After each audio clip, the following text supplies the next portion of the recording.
Tila nag-uumapaw na ang matinding galit at pagkayamot ng boksingerong si Rafael Concepcion at sinigawan niya si Nonito Donaire sa pagtatapos ng round 9.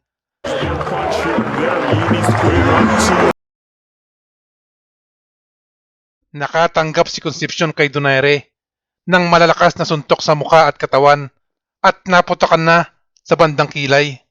Matapos durugin at pabagsakin ang Puerto Rican-American na si Raul Martinez at maidepensa ang IBF at IBO flyweight title. August 2009, umakyat si Donaire sa super flyweight para harapin ang maangas na boxer from Panama na si Rafael Concepcion para sa bakanting WBA interim super flyweight title.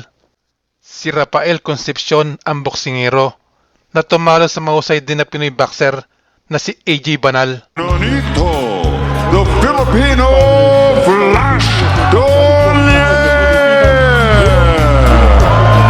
Rafael El Torito Concepcion. At nang pinagharap ng referee, tindi makatitig ni Concepcion parang estatwa. Di mo malaman kung puyat ba o nagmamatang manok. Kung titigan lang ang laban, panalo na to. Ikaso boxing. With that said, I want you to obey my commands and protect yourselves at all times. Obedecer mis comandos y protegerse a su mismo siempre. Touch on now, good luck to both of you. Tóquenlos. Buena suerte. Sa pagbubukas ng round 1, humahaginit ang mga suntok ni Donaire. Pero si Concepcion, bumabanat din, hindi lang puro tingin. Alam niya na malalamog siya ng gusto kung magtititingin lang siya.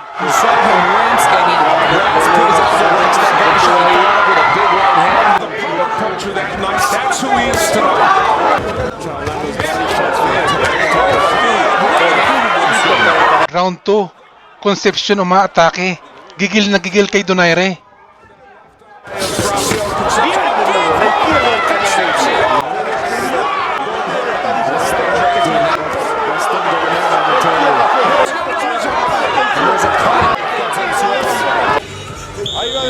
Big right hand by Concepcion, two big right hands and a big left hook.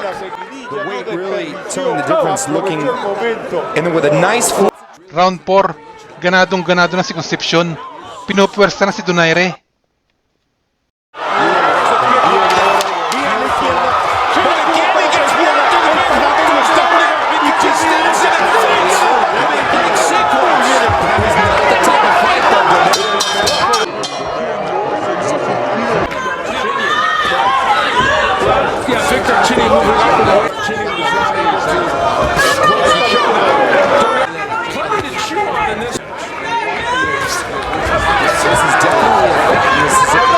Sa mga sumunod na round, sige pa rin ang atake ni Concepcion. Kaso inaabangan lang siya ni Donaire at ginugulat siya ni Nonito ng malalakas na left hook.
Combination, one of the few combinations we've seen in these last few rounds. Big jab. Nonito working off the jab. Followed by a right straight. On his bicycle, Concepcion with the pressure and a big uppercut. Some big right now. Big right by Concepcion. Did that hurt Donaire?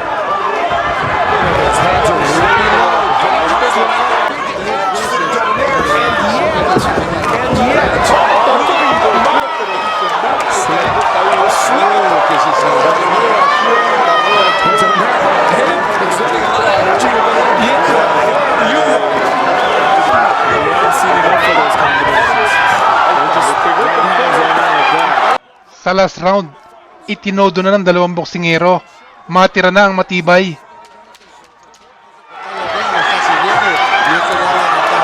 But if we give Concepcion credit, let's give it to Donaire as well. In a firefight, he has hung in there.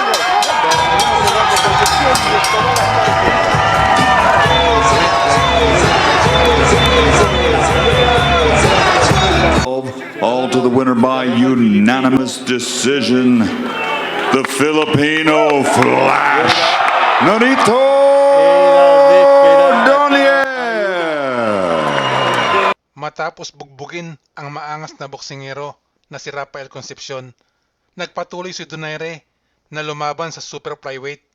February 2010 na magsagupa sila ng Mexican boxer na si Manuel Vargas na tinalo ni Donaire via third round knockout. July 2010, isinunod naman ni Donaire si Hernan Marquez, isa ring Mexican na tinalo ni Donaire via 8th round technical knockout. Ang laban kay Hernan Marquez ang naging huling laban ni Donaire sa super flyweight. December 4, 2010, umakyat ulit si Donaire ng timbang sa bantamweight para harapin ang matigas na Ukrainian boxer na si Sidorenko. Pagkatapos matalo kay Donaire, hinarap ni Concepcion ang Nicaraguan boxer na si Sergio Gomez sa bansang Panama at tinalo ito ni Concepcion via unanimous decision. At noong 2013, isa pang Pinoy boxer ang hinarap ni Concepcion, si Genesis Cervania na ginanap sa Cebu City, Philippines. Nakuha ni Cervania ang panalo via technical knockout. So yan lamang po ang gusto kong i-share sa inyo ngayong araw sa mga kababayan at kaibigan natin dyan sa Pinas, mga boxing fans at mga tulad kong OFW sa mga panig sa mundo. Kumusta po kayong lahat dyan? Kung nagustuhan nyo po itong aking video, pakilike at kung po pwede rin po, mag-subscribe na rin kayo.